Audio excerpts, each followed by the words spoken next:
धूम मचाले कॉलोनी में गुलाब और अतुल और सिमी विराज नाम के दो कपल्स रहा करते हैं। दोनों एक दूसरे के पड़ोसी होते हैं, लेकिन अतुल और विराज दोनों को अपनी बीवियां नहीं बल्कि अपनी पड़ोसनें पसंद थी। अतुल दिन रात बस सिमी के घर पे जाया करता और विराज दिन रात बस गुलाबों के घर पर आया करता। कम्मो काकी, भाभी जी घर पर हैं? क्यों रे कलमुहे, आ गया तू अपनी बंदर जैसी शक्ल उठाकर सुबह सुबह। अरे विराज जी आप आइए ना। ओ चमक चलो, ये झिंगुर यहाँ पर क्यों आया है? अरे कम्मो काकी, मैं यहाँ गुलाबो भाभी से दूध लेने आया हूँ। देंगी ना आप मुझे दूध?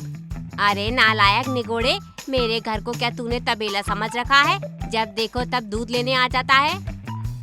वहीं अतुल सिमी के घर पे जाता है। अरे यामिनी काकी, भाभी जी घर पे है क्या? अरे हाँ सिम्मी बहू, आ गया देखिए उल्लू का बट्टा सुबह सवेरे। गुड मॉर्निंग अतुल जी, बताइए कैसे आना हुआ आपका? सिमी भाभी, वो मुझे ना आपका टॉवल चाहिए। क्या? मेरा मतलब है कि मेरा टॉवल चाहिए जो हवा से उड़कर आपके घर की बालकनी में आ गया है। ओके, 1 मिनट देती हूँ। विराज गुलाबों पे और अतुल सिम्मी पे लट्टू होता है और वो दोनों काम दाम छोड़कर दिन रात बस पड़ोस की खिड़की पर नजर रखे हुए होते हैं। एक दिन जब यामिनी और कम्मो साथ में बाजार जाती के पे चौका मारकर विराज गुलाबों के पास और अतुल सिम्मी के पास पहुंच जाता है। अरे अतुल जी, आप तो एकदम भूत की तरह कहीं से भी टपक जाते हो। सिम्मी भाभी, मुझे ना आपसे वो बॉल डांस सीखना था और परसों मेरी और गुलाबों की सालगिरह है, इसलिए। ओके, नो प्रॉब्लम, मैं आपको सिखा देती हूँ। सिम्मी अतुल के संग बॉल डांस करती है और अतुल इसी बहाने सिम्मी से च्युइंगम की तरह चिपकने लगता है। हुस्न है सुहाना, इश्क है दीवाना, रूप है खजाना, आज है लुटाना, आके दीवाने मुझे सीने से लगा।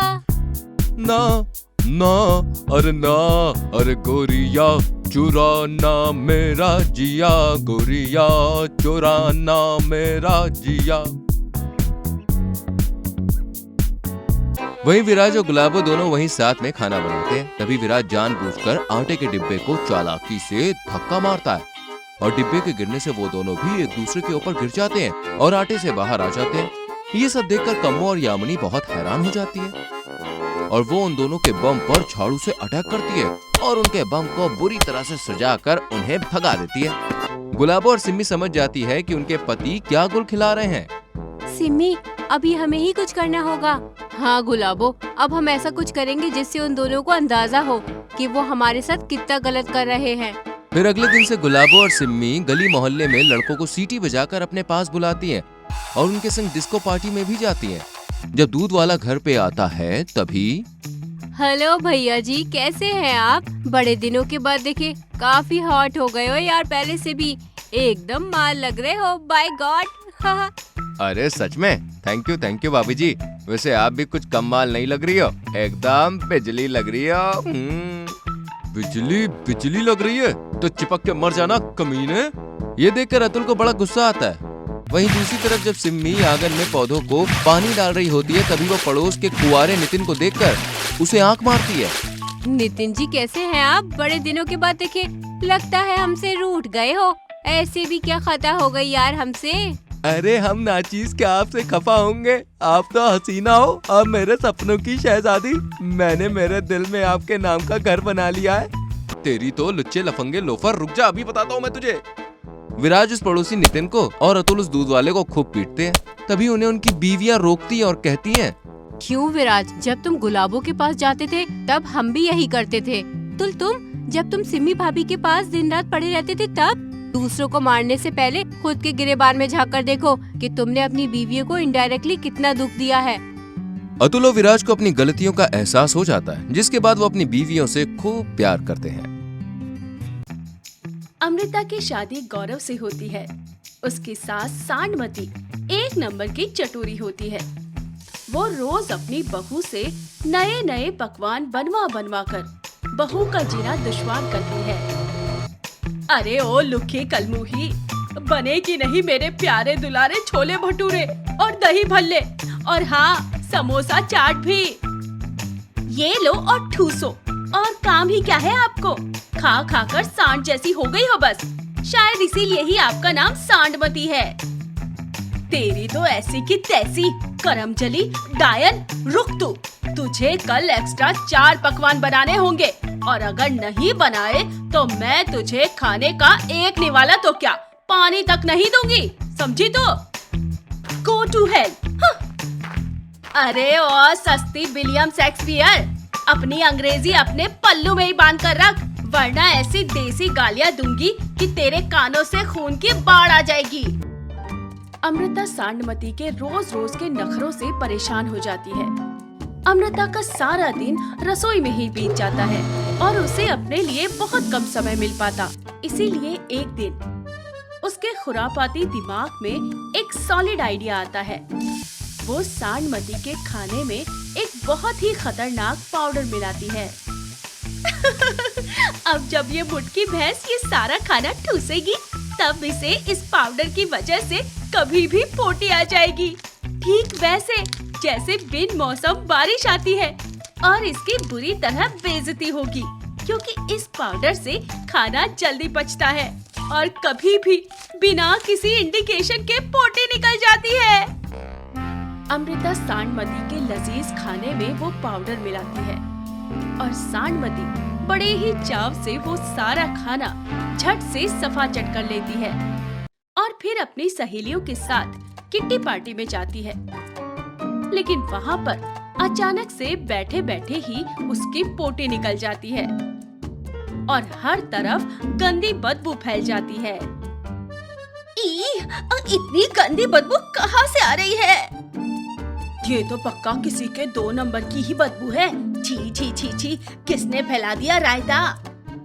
ओ शायद मेरे पड़ोसन के कुत्ते ने पोटी की है मेरे दरवाजे पर। मैं अभी आई उसे बोलकर।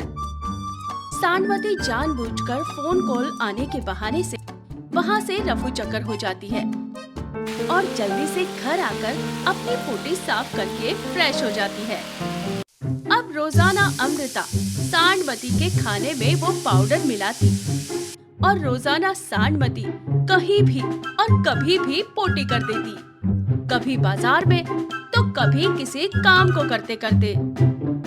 एक दिन जब वो अपने रिश्तेदार की शादी में जाती है तभी नाचते हुए छत पे सोया था बहनोई, ओए छत पे सोया था बहनोई, मैं तन्ने समझ कर सो गई, मुझको राणा जी माफ करना गलती मारे से हो गई, ओ मुझको राणा जी माफ करना गलती मारे से हो गई।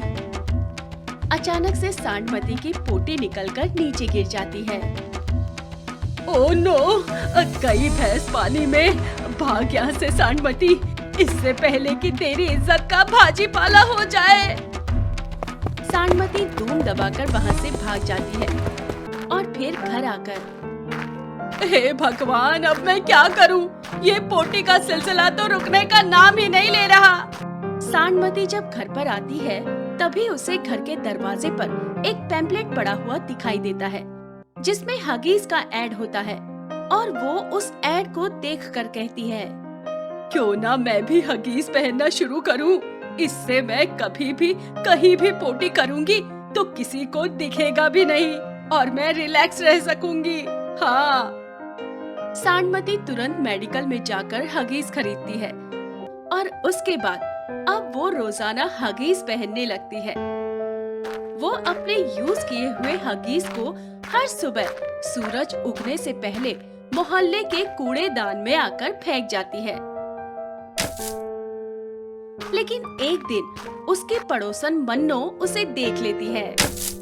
हाय हाय हाय, ये सांडमती बहन किसका हगीज डायपर फेंकने वास्ते आई थी यहाँ? कुछ तो गोलमाल लग रहा है रे। लगता है सांडमती बहन को पोता या पोती हुई है। ना ना, लेकिन अमृता तो अभी अभी शादी करके आई है, कहीं वो शादी से पहले ही माँ तो नहीं बन गई? यही हुआ होगा। मन्नो गली की सारी औरतों को बता देती है कि सांडमती को पोता या पोती हुई है और वो सारी औरतें पहुंच जाती हैं सांडमती के घर पर। लेकिन सांडमती इस बात से इनकार कर देती है कि उसके पोता या पोती हुई है। अरे क्या तुम भी बहनों, मेरी बहू अभी अभी आई है, पोता या पोती आने में अभी बहुत टाइम है। और वो हगीज डायपर नहीं था, वो सफेद कपड़ा था। मन्नो, अपनी आँखों का चेकअप करवा ले। कुछ ज्यादा ही दूर के नजारे देख रही है तू, वरना मैं तुझे अच्छे से अच्छे नजारे दिखा दूंगी। फिर एक दिन जब सारी सहेलियां पिकनिक पर जाती हैं, तभी सांडमती अपना डायपर चेंज करने जाती है। लेकिन उतने में उसे मन्नो फिर से पकड़ लेती है और उसके बैग से ढेर सारे हगीज के पैकेट्स निकलते हैं और ये साफ हो जाता है कि सांडमती ही हगीज इस्तेमाल करती है। ये पता चलने पर सबकी हंसी छूट जाती है। इसका मतलब ये हुआ कि सांडमती ही हगीज इस्तेमाल करती है। अरे जी सांडमती, तुम इस उम्र में बच्चों वाली हगीज पहनती हो। हाय हाय हाय सांडमती, ये सब क्या है? अमृता, तुम्हारे बच्चे के पहले तो तुम्हारी सास ही हगीज पहनने लग गई है। सांडमती को बहुत शर्मिंदगी महसूस होती है। घर जाकर वो अमृता को फिर से खाने में वो पाउडर मिलाते हुए देख लेती है। वेल डन अमृता, मैंने ही जानबूझकर वो पैम्पलेट वहाँ पर रखा था ताकि माँ जी सच में हगीज ही इस्तेमाल करें और फिर उनकी बेइज्जती हो जाए और मेरा प्लान सक्सेसफुल रहा। सांडमती अमृता के पास जाती है। अमृता बहू, मुझे माफ कर दे, मैं तुझे बहुत काम करवाती हूँ ना, तुझसे इतने पकवान बनवाती हूँ और ठूसती हूँ, उसकी वजह से ही मेरी पाचन शक्ति की ऐसी की तैसी हुई पड़ी है। लेकिन तू चिंता मत कर, अब से तुझे मैं कम खाना नहीं बल्कि अब से और ज्यादा खाना बनवाऊंगी, क्योंकि मुझे तेरी असलियत पता चल चुकी है। क्या? सांडमती अमृता के मुंह पर एक जोर का मुक्का मारती है और अमृता सीधे फर्श पर गिर जाती है। तुझे क्या लगा रे कुल्टा कलमुही, तू अपनी सास से पंगा लेगी? अब देख तुझ